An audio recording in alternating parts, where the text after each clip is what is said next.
kami mengajak berbagai komunitas untuk Ya, berkembang benar, bersama pada siang melalui hari ini digital kita platform. akan buka satu sesi tentang dialog ya, di mana pada hari ini kita akan bicara kekayaan intelektual dan juga UMKM ya mendengar. Dan kita akan bicara berkaitan dengan podcast Hari Kekayaan Intelektual 2024, pentingnya perlindungan kekayaan intelektual bagi pertumbuhan UMKM di daerah sebagai tulang punggung perekonomian nasional. Ya, kita tahu bahwa UMKM itu usaha mikro, kecil, dan menengah itu adalah tulang punggung perekonomian nasional dan memainkan peran penting yang luar biasa ya. Ketika dulu Indonesia pernah mengalami krismon, itu yang paling kuat adalah sektor ini gitu ya. Sektor inilah yang kemudian tetap bertahan dan justru malah membuat perekonomian di bangsa kita itu aman gitu ya. Mereka punya kontribusi yang signifikan terhadap pertumbuhan ekonomi, bahkan bisa menciptakan lapangan pekerjaan yang luar biasa. Nah, kenapa kemudian UMKM ini sebagai tulang punggung perekonomian nasional perlu dilindungi ya? Kekayaan intelektualnya, kita akan membahas hal tersebut di hari ini dalam podcast Hari Kekayaan Intelektual 2024 ya. Kita di studio bertemu dengan dua narasumber sekaligus. Kita sapa satu persatu. Yang pertama ada Kepala Divisi Pelayanan Hukum dan HAM Kanwil Kumham Jawa Timur, Bapak Dr. Dulyono SHMH. Pak Dulyono, selamat pagi. Selamat pagi. Iya, terima kasih banyak Pak Dulyono hadir di studio kami di Pro 1. Sama-sama. Iya. Senang bisa hadir di podcast ini. Terima kasih banyak Pak. Suaranya kok jauh ya? Coba mungkin bisa dibantu agak lebih dekat Pak Dulyono. Baik. Iya, lebih dekat ya Pak ya. Baik. Kemudian ada dosen Fakultas Hukum Universitas Hang Tuah, Ibu Dr. Tri Rusti Maidrawati SHMA. Ini biasa akrab dipanggil Bu Rusti ya Bu ya? Bukan? Bu Mei. Oh, kadang Bu Mei malah. Oke, Bu Mei. Selamat pagi juga Bu Mei. Terima kasih banyak sudah hadir Bu. Bu Mei dan juga Pak Dulyono, ini pembahasan yang menarik ya, tapi tentu ada gambaran umum yang bisa disampaikan terlebih dahulu sebagai pembuka. Kira-kira kenapa sih Pak kita itu penting membahas tentang perlindungan kekayaan intelektual dan dikaitkan dengan UMKM sebagai tulang punggung perekonomian nasional? Mungkin gambaran singkat dulu Pak untuk pendengar yang ada di rumah. Baik, terima kasih. Terkait dengan kekayaan intelektual ini memang merupakan satu hasil ya karya olah pikir manusia yang menghasilkan suatu produk ya, ataupun proses yang mana dalam hal ini hasil dari produk dan proses tersebut memiliki nilai ekonomis ya. Untuk itu siapapun yang menciptakan atau menghasilkan itu perlu mendapatkan perlindungan agar tidak ada pihak-pihak lain ataupun pihak yang tidak bertanggung jawab dalam hal ini menggunakan hasil yang maksudnya produk ataupun hasil yang telah dihasilkan tersebut. Adapun KI ini potensi dengan apa yang disampaikan tadi bahwa UMKM merupakan tulang punggung memang benar, karena banyak sekali UMKM ya di wilayah-wilayah, khususnya kalau kami kan di Jawa Timur nih ya. Ini perlu mendapatkan perlindungan karena disinilah mereka telah menghasilkan berbagai produk maupun proses yang memiliki nilai jual ya. Misal kita merek lah ya, kita membuat satu produk, kemudian label mereknya kita daftarkan ya. Dengan didaftarkannya label merek tersebut ke DJKI Kemenkumham, maka merek tersebut sudah mendapatkan perlindungan. Ketika seseorang ingin memakai merek tersebut ataupun mendaftarkan lagi, maka di situ sudah pasti akan ditolak. Apabila dia akan menggunakannya, otomatis harus atas seizin dari pemilik ataupun pembuat yang awal tadi. Inilah pentingnya perlindungan, sehingga ketika suatu merek ini sudah didaftarkan, orang lain akan memakainya, otomatis tidak bisa. Jadi di sini secara secara hukum yang memiliki tersebut dapat mendapatkan perlindungan secara hukum. Mungkin itu secara garis besarnya. Ya. Jadi penciptaan seseorang itu terhadap sebuah produk ya itu disebut sebagai kekayaan intelektual gitu. Mungkin atau mungkin lebih detailnya ada gambaran juga dari Bu Mais terkait dengan kekayaan intelektual ataupun hal-hal yang tadi sempat disinggung sebagai pembuka awal. Karena kan istilah haki itu sudah awam ya dengan kita ya. Hak atas kekayaan intelektual gitu. Berarti kekayaan intelektual kita itu punya hak dan dilindungi. Itu seperti apa itu Bu? Baik, terima kasih. Jadi sebenarnya sebagaimana setelah disampaikan tadi bahwa kekayaan intelektual itu memang berbasisnya kepada olah pikir yang memang di situ menghasilkan ciptaan atau produk proses. Jadi kaitannya berbasis kreativitas atau inovasi, di mana kreativitas itu dihasilkan oleh, terutama kalau kita lihat di Jawa Timur, para UKM itu besar. Jadi kalau mereka sebagaimana disampaikan bahwa kreativitas inovasi yang dihasilkan para UKM itu tadi sebenarnya penting di dalam mendapatkan suatu perlindungan. Kenapa? Karena UKM ini kedepannya bukan hanya sekarang tetapi punya the future. Ya, Kedepannya, masa depannya gitu ya. keberlanjutannya untuk bisnisnya. Ya. Sehingga sejak awal harus diprotek. Apa yang diprotek? Ya kreativitas inovasi yang dihasilkan tadi. Nah, kekaitan dengan kekayaan intelektual itu kan ada 7 bidang. Nah, 7 bidang. Jadi hak cipta dan hak terkait.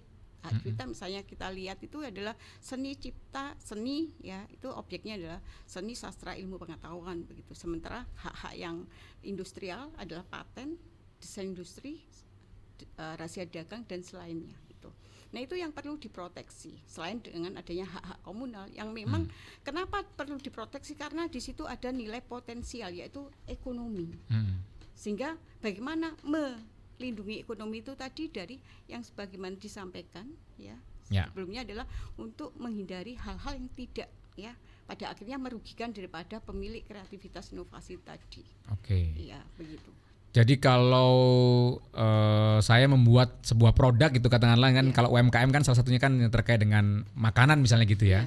Saya membuat keripik asam manis gitu yang belum pernah ada dan itu dibuat dari bahan-bahan tertentu dan itu merupakan sebuah hasil olahan saya sendiri. Supaya tidak ditiru oleh yang lain, maka saya harus melindungi produk saya ini gitu ya maksudnya ya. Jadi dilindungi supaya kalau ada yang mau niru-niru atau mau mirip-mirip gitu, itu harus izin ke saya dulu gitu ya Pak ya kira-kira ya Pak? Ya betul. Jadi bagaimana upaya perlindungan itu bisa diberikan, yaitu dengan cara kekayaan intelektual kan ada 2 hal. Yang pertama KIK kekayaan intelektual personal maupun komunal. Di sini bentuk perlindungannya memang ada berbeda. Ada yang didaftarkan, ada yang dicatatkan. Ketika seseorang sudah mendaftarkan hasil kreativitas tadi ke Kemenkumham dalam hal ini DJKI, maka perlindungan itu baru mulai muncul. Tapi meskipun kita membuat satu kreativitas, produk ataupun proses tetapi tidak didaftarkan, maka tidak ada kewenangan atau tidak ada kewajiban bagi instansi untuk memberikan perlindungan kepada pencipta tersebut. Jadi baik KIK individu atau personal maupun KIK komunal ini untuk lebih amannya ya harus didaftarkan maupun dicatatkan di DJKI Kemenkumham. Itu Mas kira-kira. Iya. Karena kan katanya yang namanya kekayaan intelektual itu atau hak kekayaan intelektual itu katanya mengandung banyak hak sebenarnya di sana itu. Betul ya Pak ya? Misalnya kalau ambil contoh produk handphone atau telepon genggam itu katanya ada hak ciptanya, ada mereknya dan lain-lainnya. Itu benar nggak sih Pak? Supaya masyarakat paham dulu nih Pak. Ya sangat betul sekali. Bener, ketika kita memiliki sebuah produk handphone misalkan iPhone lah ya. Ini dari sisi merek kan iPhone itu kan merek ya. Kemudian dari sisi desain ya, desainnya otomatis kan setiap produk itu kan berbeda ya. Kayak misalkan botol Aqua dengan botol mineral kan secara desain saja berbeda ya. Mereknya beda ya. Padahal isinya sama ya, air juga. Jadi kalau kita misalkan kembali kepada satu produktivitas seperti handphone tadi, ada beberapa yang memang bisa dilindungi secara hukum, baik itu hak ciptanya, mereknya, desain industrinya maupun patennya. Jadi ada dalam satu produk bisa menghasilkan 4 ataupun lebih perlindungan hukum yang harus didaftarkan. Itu Bu Mei yang lebih detail itu kayaknya, yang ahlinya itu yang kayak membahas itu Bu Mei ya saya pikir ya Bu ya. Gimana itu Bu?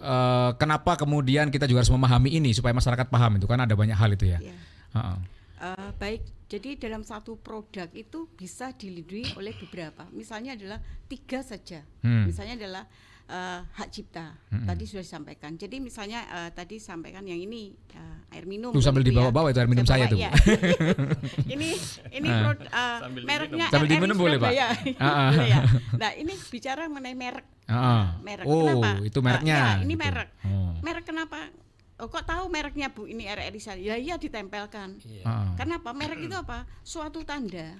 Ya, yang dilekatkan pada suatu produk. Oke. Nah, kalau ini produknya sini saya ditanya ini mereknya apa? Nggak Ya, ada, udah tahu. karena labelnya sudah Labelnya diambil. nggak ada, diambil. Nah, oke. jadi kalau label ini dipasang ke sini kita semua tahu.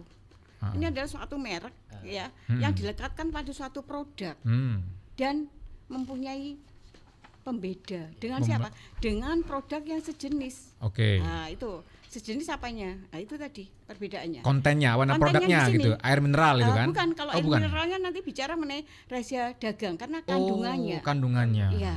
Sementara kalau bicara mengenai desain botolnya itu sudah desain industri. Oh gitu ya. Nah, terus ini tutupnya bisa aja masuk paten. Paten gitu? sederhana, iya. Loh, Jadi tutup ini- pun juga bisa dipatenkan. Iya. Jangan itu cemiti, terus yang kita anggap remeh-remeh, helmnya sikat gigi itu kan ada helm itu. Sama itu juga masuk paten. Oh gitu ya, Bu Paten ya. sederhana. Iya, iya. Jadi itu. Jadi kalau kita lihat Bu, kalau ciptanya masuk mana? Ya ini masuk. Lah ini kan ada gambar. Kemudian ada tanda pembeda. Ini masuk ke hak cipta. Kalau di negara kita kan menganut rezim perlindungan ada dua, konstitutif dan deklaratif. Ya. Declare itu hak cipta. Hak cipta itu tadi tanpa dimintakan pendaftaran sudah dilindungi oleh negara otomatis sejak dideklar diumumkan pertama kali. Begitu. Jadi kalau kita lihat misalnya kita sudah mengumumkan ini, tapi kita belum melindungi, tapi itu tadi.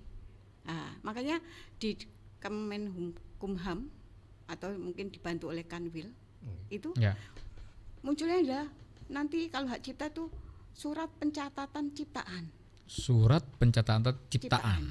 Nah itu karena dicatatkan saja. Nah, itu tadi terkait itu tadi ada disclaimer. Nanti kalau yang didaftarkan ini memang harus dijamin bahwa asli milik kita. Gitu. Tetapi kalau merek itu harus dimintakan permohonan. Kita minta dulu, mintanya bagaimana? Ya mengajukan permohonan apakah lewat Kanwil begitu yang ada di sana atau langsung kepada DJKI di sana karena ada secara online dan ini sangat dimudahkan sehingga masyarakat kalau ingin mendaftarkan apa yang dia punya kreativitas misalnya merek ya nanti bisa dibantu ke Kanwil atau ke sana langsung minta akunnya ada seperti itu.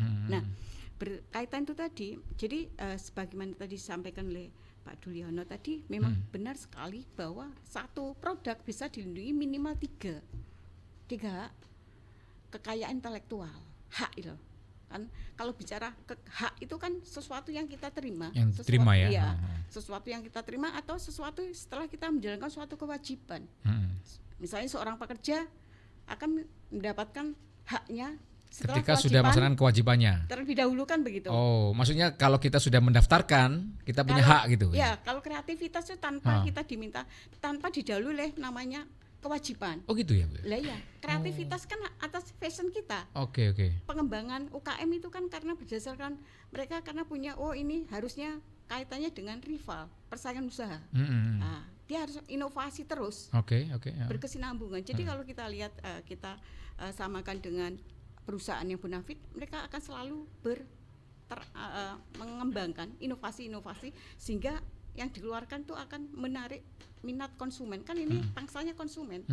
UKM itu juga berbasis itu tadi. Ya. Pengembangan produk ya maksudnya. Iya, ya? pengembangan produk selalu ada. Dan jadi sama-sama mie-nya mungkin ada pengembangan macam-macam. mie apa gitu ya, macam-macam gitu misalnya mie ya. Itu macam-macam. Iya, sampai betul. bingung. Ini biasanya ada 3. Sekarang variannya bisa aja 10 12 Iya, betul ya. Datang ke supermarket nanti lihat. Pilihan mie-nya macam-macam gitu rasa-rasanya ya. Nah, itu pengembangan itu ya. Pengembangan. Nah, itu yang juga harus diproteksi. Sehingga merek itu sangat penting menaikkan nilai jual dari suatu produk, menaikkan nilai jual begitu. Merek, karena kedepannya juga kita lihat bisa aja nanti orang lain mitra itu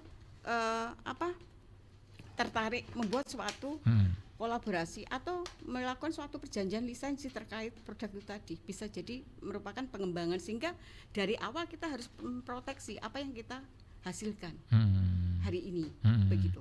Ya, jadi idealnya itu sebenarnya ketika kita membuat sesuatu itu langsung harus dilindungi gitu ya, mestinya idealnya ya. Iya. Tapi kan para UKM satunya ada yang mengerti, ada yang kurang mengerti. Sehingga kita sebenarnya juga perlu edukasi untuk UKM melakukan kerjasama dengan mungkin dinas-dinas yang memang dinas UKM dan koperasi, di mana kadang-kala kan para UKM juga kurang memahami atau konsennya masih ke pengembangan bisnis, tetapi lupa untuk memproteksi apa yang dihasilkan produknya gitu ya. Banyak orang terlalu sibuk jualan, lupa bahwa sebenarnya barang dia harus dilindungi gitu ya, kayak gampangnya ya, supaya nanti tidak bisa ditiru oleh orang lain, tidak diklaim oleh orang lain gitu ya Bu ya, kira-kira ya. Sehingga kalau negara itu kalau sudah mengajukan permohonan pendaftaran merek dan merek diterima, baru itu mulai dilindungi. Tapi misalnya Bapak tadi membuat keripik tadi, keripiknya laris manis ya, saya lihat ini bisa ditiru ini saya. Lah panjenengan belum mendaftarkan merek, kemudian tidak boleh melarang saya dengan merek yang sama. Belum mendapat perlindungan ya, iya. Meskipun saya sudah punya konsumen banyak gitu. Iya, keripik saya bernama keripik bejo, tiba-tiba saya belum daftarkan, ada orang lain bikin keripik bejo, boleh ya Bu ya? Boleh. Duluan ya? Belum duluan. Karena itu tadi gitu konstitutif. Ya. Permohonan pertama kali. Begitu. Kalau tadi kan deklaratif. Itu. Deklaratif karena menyatakan bahwa keripik bejo punya saya gitu, deklaratif gitu ya. Mengajukan permohonan terlebih dahulu. Terlebih dahulu. Itu. Nanti dilihat apakah ini diterima atau tidak, apakah mempunyai persamaan dengan yang lain apa enggak. Oke. Kalau tidak langsung proses. Tapi kalau sama tentu ditolak. Secara substantif ini ada. Apalagi menggunakan salah satu domain daerah, keripik bejo Surabaya. Nah, misalnya, saya domisili Surabaya loh. Surabaya itu domain publik, tidak boleh diakui sebagai privat karena itu kan hak secara eksklusif punya hak monopoli. Daerahnya ya. Iya, jadi panjenengan kalau sudah mendaftarkan Surabaya sebagai pemilik panjenengan, nanti yang lain kalau menggunakan nama Surabaya harus bayar royalti. Makanya yang itu nggak bisa dipakai ya. Iya, begitu. Wah, begitu pentingnya nih, mungkin bisa dijelaskan Pak Duliono nih Pak, fungsi kekayaan intelektual bagi UKM dan pelaku ekraf supaya tahu gitu kan tadi orang sibuk dengan bisnisnya sampai lupa dengan fungsi ini sehingga tiba-tiba saya juga ternyata ada kembarannya dan bahkan mereka sudah daftar duluan, saya belum gitu kan, akhirnya jadi masalah dan banyak gugatan-gugatan dan sebagainya. Atau bahkan selain fungsi juga nanti bisa diberikan gambaran problem-problem apa Pak yang kerap kali muncul terkait dengan kekayaan intelektual yang tentunya bisa menjadi gambaran lah untuk pendengar di rumah, para pelaku UMKM yang menyimak podcast ini supaya ini toh gitu. Gimana Pak? Ya, pada umumnya memang yang disampaikan tadi betul. Para UMK memang tidak menyadari betul ya bahwa hasil kreativitas yang dia hasilkan itu tadi memiliki nilai ekonomis yang harus dilindungi. Ya tadi seperti yang disampaikan tadi, bukan hanya keripik misalkan. Ketika kita membuat satu batik ya, kemudian dengan corak yang sama, orang lain baru memproduksi, tetapi kita sebenarnya sudah berpuluh-puluh tahun ya, tetapi kita lupa tidak mendaftarkan hasil kreativitas batik saya ke DJKI.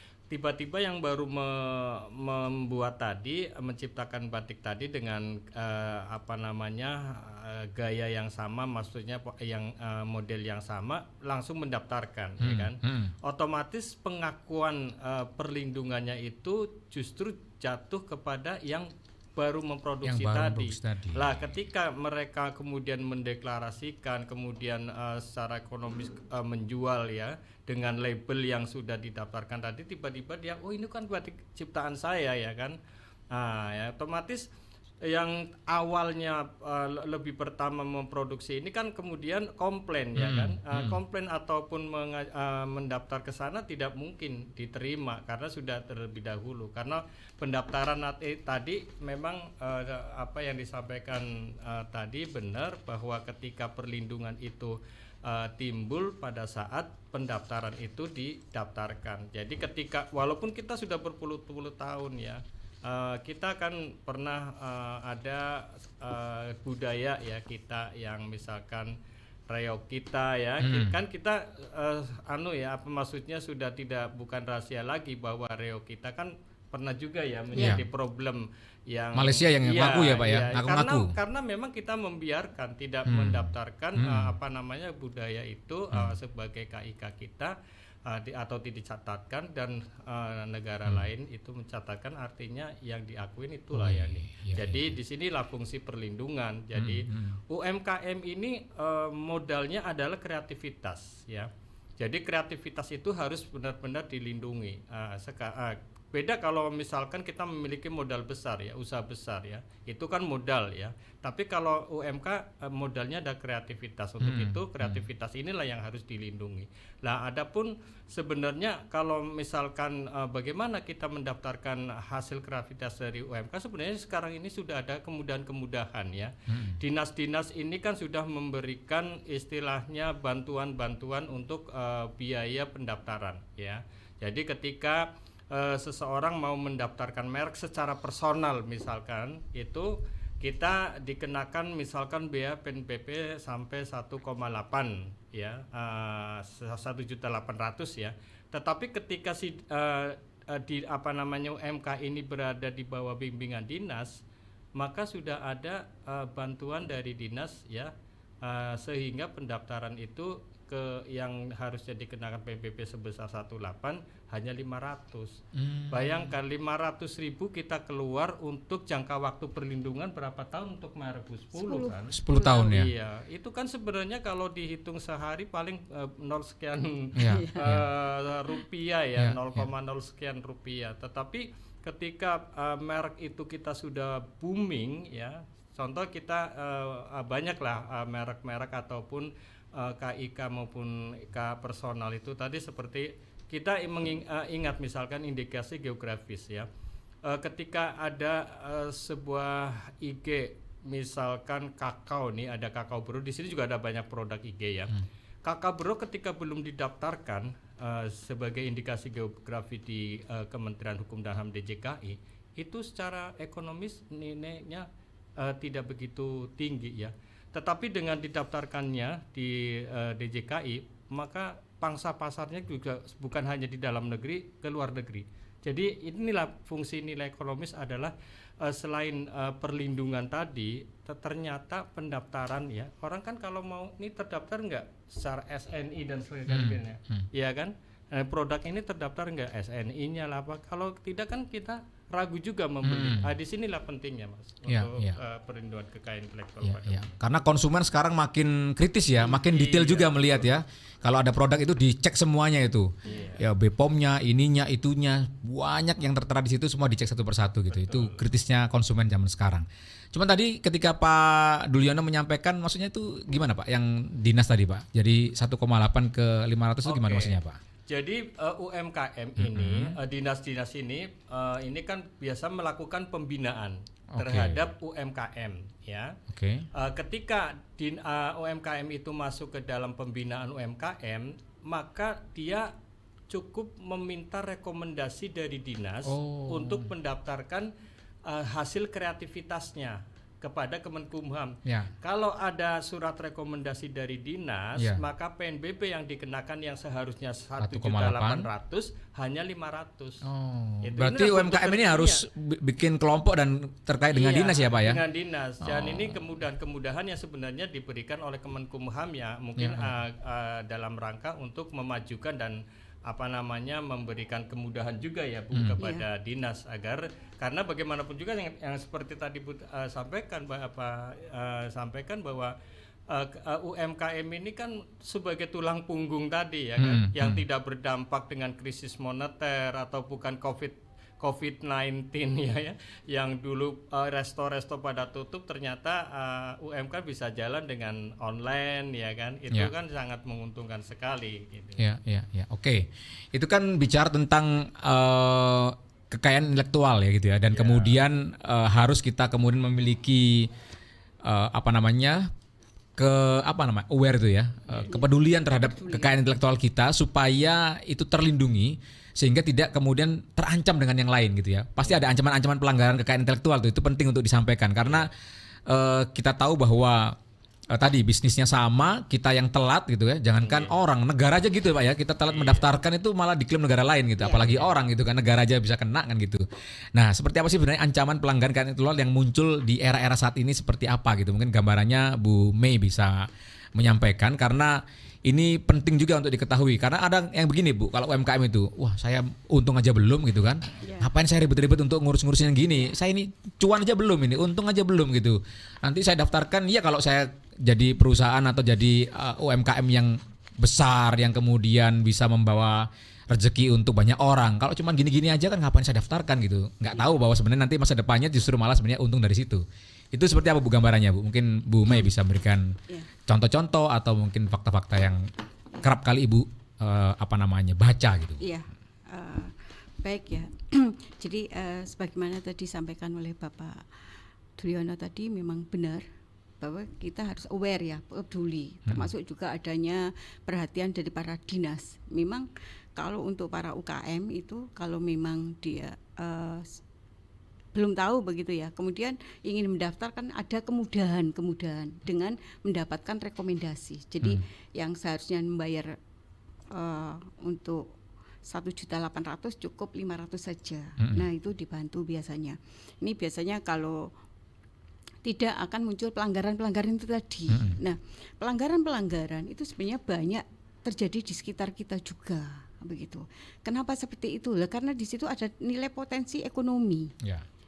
Misalnya kita saja kalau kita lihat banyak daripada teman-teman yang sebagai penulis, tetapi adalah satu banyak dilakukan plagiasi, banyak pembajakan. Kita kerjasama dengan penerbit misalnya untuk penulis buku aja cuma 500 eksemplar, loh tiba-tiba kok banyak sampai 1.000.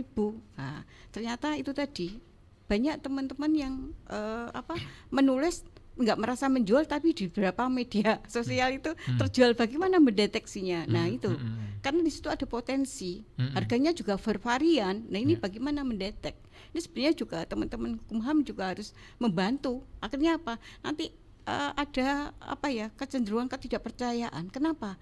Loh saya sudah berkarya kok tapi kok pelanggaran yang dilakukan orang lain kok masih tetap ada, misalnya seperti itu apalagi tidak didaftarkan misalnya seperti itu. Jadi yang didaftarkan pun masih ditiru ya, apalagi nggak didaftarkan. Kalau gitu ini hak cipta kan tanpa didaftarkan makanya deklaratif. Deklaratif ya tadi. Hak cipta langsung, ya. Iya, makanya itu tadi. Nah itu sebenarnya banyak terjadi, termasuk juga pelanggaran merek. Pelanggaran merek ya seperti tadi adalah ada yang passing off. Passing off itu tata letaknya itu hampir mirip. Jadi pangsa pasar untuk kita yang produktif mungkin bisa membedakan ya. Tapi untuk anak-anak kemudian orang tua lanjut usia itu adalah melihat hampir sama ya sudah diambil saja. Nah itu sebenarnya tidak. Jadi sebenarnya merek itu sendiri untuk para UKM fungsinya selain mencegah terjadi suatu pelanggaran juga bentuk promosi. Misalnya merek ada logonya gitu ya. Itu merek ya Bu, termasuk logo itu ya. Jadi yang satu ngadep kiri, satu ngadep kanan, mirip tapi ya. Ya, nah itu. Itu juga termasuk ya. Mengelabui itu ya. Ya mengelabui. Harusnya ada pembeda yang membedakan apakah itu adalah letak konfigurasi, kata, nama. Nah itu tadi. Kan kita mereknya Sony ya. Kita kalau ke kelas Sony itu kan maju. Tapi kalau Sony di Hartono nanti dilihat kan begitu. Nah Sony terus macam-macam itu kan hampir mirip desainnya. Nah itu tadi. Misalnya ini salah contoh ya. Ada yang O-nya double, ada yang N-nya double gitu ya. Ya gitu. Misalnya kita lihat aja mie sedap, sedapnya ada A-nya. Terus A-nya agak dibanyak ya Pak ya. Sedap lah. Itu ya cara orang untuk ngelabui itu ya. Nah itu tadi ini sebenarnya yang mana gitu dimirip-miripkan. Jadi ada mirip sebagian karena soundnya saja, ada karena tata letaknya hampir sama. Nah itu tadi keseluruhan atau sebagian. Tapi di dalamnya adalah mengandung itu tadi passing off sebenarnya untuk mengecohkan. Mengecoh ya. Iya. Nah kalau kita produktif ya bisa ya begitu. Jadi itu tadi kita sebagai pembeli itu bisanya aware ya. Kita sekarang kan kritis. Nah teman-teman itu yang pembeli itu lihat legalitasnya. Kalau bicara mengenai legalitas suatu produk itu dilihat SNI-nya, dilihat mengenai masa berlakunya, daluarsa pertama daluarsa, kemudian SNI sudah standar belum, kemudian mereknya sudah terdaftar belum begitu ya. Nah sehingga tadi harus aware banyak yang terkait, apalagi tadi pelakunya bukan hanya masyarakat di dalam tapi di luar juga banyak, sehingga kalau bicara mengenai bisnis ke depan perlu sangat secara internasional pun juga ada beberapa perlindungan yang memang terkait dengan perdagangan internasional. Nah, kita itu kan diharapkan para UKM melakukan suatu ekspor. Tapi kalau ekspor para UKM tidak apa istilahnya, tidak yakin dengan merek sendiri, menggunakan mereknya lain, dan mereka tidak mengetahui bahwa itu melakukan suatu pelanggaran, belum untung sudah buntung, ya. itu. Dituntut orang lain gitu ya. Dituntut orang lain karena ketidaktahuan, hampir mirip-mirip. Nah, itu tadi passing off, sehingga kita harus hati-hati juga untuk membuat merek untuk para UKM. Jangan sama dengan yang lain, karena suatu merek itu nilainya jauh lebih tinggi, tidak ada harganya dibandingkan produk itu sendiri. Karena apa? Bisa dijual. Negara Amerika sendiri sangat kaya dengan hanya merek. Bisa dilihat di sini. Kita McD saja, contoh. Di Indonesia berapa ribu outlet. Orang ini hanya mengizinkan, memberikan merek. Itu paket lisensi. Difranchise-kan gitu ya, diwaralabakan ya. Iya, waralaba. Jadi cuma beli mereknya aja, bukan. beli merek, tapi beli mereknya McD ya. misalnya. Tapi di dalamnya ada soto, rawon, pecel, boleh apa enggak? Nah, kan enggak boleh. Artinya satu paket, sehingga menghasilkan finansial bagi negara atau yang punya, sehingga diharapkan UKM itu seperti itu. Oke. Seperti kita ketahui bersama, besok tanggal 26 April ya, tepatnya tanggal 26 April itu merupakan peringatan Hari KAIS Dunia. Ya, jadi tentunya dalam peringatan Hari KAIS Dunia yang kita peringati setiap tanggal 26 April itu kita harus tahu ini sebenarnya. Ada cerita sedikit nggak Bu, mungkin Bu, terkait dengan Hari KAIS Dunia nih Bu? Jadi Hari KAI itu kan besok ya. Nah, sebenarnya ini banyak ya yang memang untuk Hari KAI ini semua momentum yang memang seharusnya kita berdayakan keberlanjutan itu juga harus digalakkan begitu ya. Kenapa? Untuk di JKI sendiri juga banyak melakukan kegiatan-kegiatan yang memang potensinya adalah untuk meningkatkan perekonomian secara nasional. Begitu. Banyak kemudian edukasi sebagaimana nanti akan ada acara lagi Pak di Jakarta tanggal 30 kita di sana terkait dengan kreativitas inovasi, tapi untuk perempuan begitu di sana, termasuk juga apa yang telah dilakukan di Kanwil ya Pak ya. Katanya dengan isu seperti ini kan sebenarnya juga dalam rangka untuk hari ini KAIS Dunia ya. Sehingga kita istilahnya membangun lagi ya, membangun untuk image-nya, bagaimana kita bersama-sama dengan masyarakat untuk membangun brand-brand yang mereka punya Pak ya. Sebenarnya ini bentuk aware-nya juga dari Kanwil itu untuk melindungi produk-produk terutama UKM yang Jawa Timur begitu Pak ya. Itu. Ya. Kabarnya banyak program ya Pak ya di Jawa Timur Pak? Iya, alhamdulillah bukan hanya Jawa Timur ya, jadi di memang seluruh Indonesia ya, dengan promotornya DJKI ini dalam rangka memperingati Hari KAIS Sedunia ini memang banyak program-program yang dilakukan. Misalkan kita mensosialisasikan apa itu KI, termasuk ya untungnya, perlindungannya apa gitu itu kepada masyarakat melalui berbagai media ya. Termasuk ya di sini RRI ya kan, media cetak lainnya, kemudian juga kita melaksanakan pembekalan ataupun pemberian materi KI kepada anak-anak yang masih SMA, SMP untuk pengenalan KI lebih dini gitu. Jadi banyak program-program yang dilakukan oleh DJKI melalui Kanwil. Kemudian kita memasang banner, kemudian videotron dan sebagainya. Ya karena memang menyadari betul ya bahwa kekayaan intelektual ini memang tadi yang disampaikan Ibu tadi benar, tidak nilainya tidak terukur ya. Bahkan suatu negara, semakin negara itu semakin maju, maka ketergantungan penghasilan itu bukan dari sumber daya alam, tetapi sumber daya kekayaan intelektual. Ya, jadi ya itu tadi dengan mereknya aja yang seperti tadi disampaikan McD ya, itu di mana-mana ada McD. Kita ke Korea ada McD, ke Indonesia, ke Australia. Dan itu satu merek aja sudah berapa kali income ataupun masukan dari misalkan pajak ya yang didapatkan oleh negara.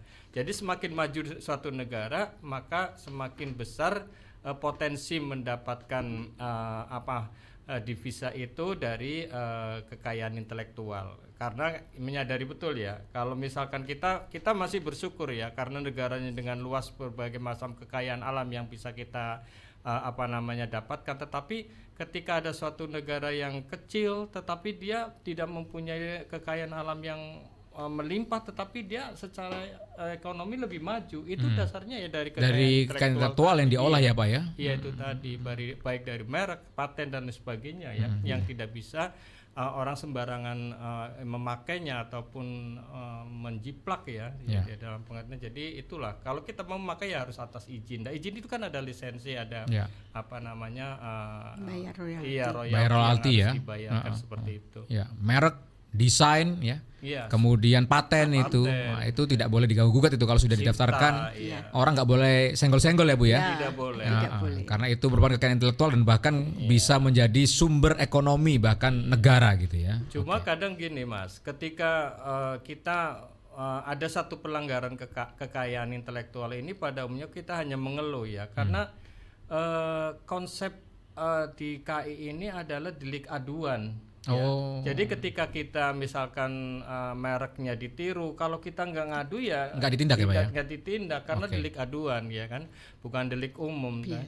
Jadi makanya kadang-kadang kan ada banyak produk-produk yang dijual di pasar-pasar tradisional ya, yang pada dasarnya itu sebenarnya melanggar hak kekayaan intelektual tadi, apakah itu merek atau desain dan lain sebagainya.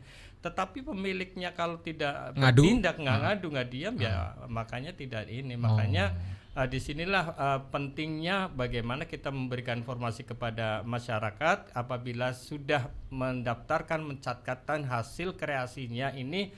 Kalau ada yang istilahnya meniru dan lain sebagainya, silakan saja adukan ke kami ya, khusus Direktorat Jenderal Kekayaan Intelektual itu ada namanya Direktorat Penyidikan, Penyidikan Kekayaan Intelektual. Nanti akan dilakukan mediasi ya. Kalau mediasi tidak berhasil, tentu saja akan para pihak untuk melakukan gugatan di pengadilan niaga pada pengadilan negeri. Tapi kalau mediasi berhasil, tentunya kan yang tadi ditiru apa tuntutannya, ganti rugi ya kan, itu sudah menghasilkan cuan-cuan gitu ya, ganti rugi atas ditirunya produk yang mereka miliki. Betul. Oke. Waktu 2 menit kita berikan untuk closing statement masing-masing, mungkin dari Ibu Mei ya, supaya lebih jelas dan clear ada kesimpulan apa yang bisa disampaikan supaya masyarakat semakin aware dan peduli dengan kekayaan intelektual yang dimiliki nih Bu Mei, karena kan semakin banyak orang yang tentunya mematenkan kan semakin kuat begitu ya perlindungan terhadap produk atau kekayaan intelektual yang dimiliki oleh orang tersebut. Silakan Bu. Closing statementnya adalah untuk para UKM yang belum mendaftarkan kreativitas inovasi ya, kalau memang ada kesulitan untuk apa begitu, sebenarnya pihak daripada Kanwil begitu juga sudah memberikan kemudahan. Kemudian juga kita mulai image-nya sudah mulai berubah ya, atau membangun ya. Jadi awal kita adalah membangun bisnis kita ke depan. Jadi dimulailah sekarang dengan memperhatikan ya kelangsungan daripada KKI itu sendiri, karena ujungnya adalah untuk kesejahteraan maupun untuk keberlanjutan daripada perekonomian bisnis yang memang berbasis kepada kreativitas inovasi itu tadi.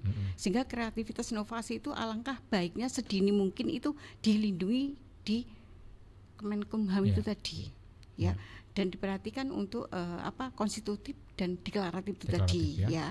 Kapan merek itu harus didaftarkan ya. Jangan nunggu. Nah, pokoknya jangan nunggu. Gercep istilah sekarang gitu ya. Satset begitu untuk segera mendaftarkan apa yang dipunyai, baik itu kreativitas inovasi, baik itu paten, merek, desain, industri, perlindungan kualitas baru tanaman ya gitu ya. Yang tadi disampaikan adalah hak secara personel, hak secara komunal juga tadi sampaikan reok. Nah, ini negara ini yang memang harus, termasuk pemerintah daerah. Kenapa? Untuk indikasi geografis, khususnya. Kemudian ekspresi budaya tradisional, jangan kalah dengan negara-negara lain yang sudah mendokumentasikan. Kita memang mengarah ke sana lebih baiknya begitu. Termasuk sumber daya genetik yang harus kita lindungi karena banyak yang datang ke sini untuk melakukan itu tadi. Begitu saja. Berarti dalam bisnis plan sebuah industri atau UMKM itu strategi bisnis salah satunya sudah mendaftarkan dari awal ya Bu ya. Harus dilindungi dari awal gitu ya supaya nanti keberlangsungan kedepannya lebih enak gitu. Oke, terima kasih banyak Ibu Dr. Tri Rusti Maidrawati SMA. Beliau adalah dosen Fakultas Hukum Universitas Hang Tuah. Sebagai pamungkas Pak Dr. Duliono SMA, ini Kepala Divisi Pelayanan Hukum dan HAM Kanwil Kumham Jatim. Silakan Pak. Ya, terima kasih. Karena kami dari Kemenkumham tentunya kami punya kepentingan untuk memberikan informasi kepada seluruh masyarakat khususnya di Jawa Timur ini ya. Baik personal maupun komunal ya, kita untuk segera istilahnya mendaftarkan atau mencatatkan hasil kreativitasnya. Kami dari Kanwil Kumham tidak henti-hentinya dan terbuka untuk melakukan pendampingan dan konsultasi ya secara langsung tanpa dipungut biaya ya untuk konsultasi dan pendampingan apabila ada kesulitan dan apabila ada masyarakat yang memang bermasalah ya, ada permasalahan hukum terkait adanya pelanggaran KI, silakan ya sampaikan kepada kami dan mungkin kami bisa mendampingi ya untuk menyampaikan kepada Direktorat Penyidikan DJKI yang ada di Jakarta agar permasalahan pelanggaran KI ini dapat diselesaikan. Syukur-syukur kalau bisa diselesaikan secara mediasi atau damai ya, sehingga tidak berlarut ya. Itu saja yang dapat kami sampaikan dan tentunya dari Kanwil Jawa Timur ini siap terbuka untuk konsultasi dan pendampingan pendaftaran semua jenis kekayaan intelektual baik personal maupun komunal. Itu aja Mas. Terima kasih banyak Pak Duliono, Bu Mei sudah memberikan banyak ulasan yang membawa pengetahuan untuk kita semuanya dan tentu menjadikan kita semuanya lebih paham gitu ya bahwa kekayaan intelektual adalah hal yang tidak boleh disepelekan, justru malah penting dan akan bisa membawa nilai manfaat ekonomi dan keberlanjutan untuk usaha kita. Terima kasih Pak Duliono, Bu Mei. Semoga bermanfaat dan selamat merayakan Hari Kekayaan Intelektual Sedunia. Amin. Terima kasih. Digital sekarang menghadirkan terobosan baru, workspace platform dan online learning platform dengan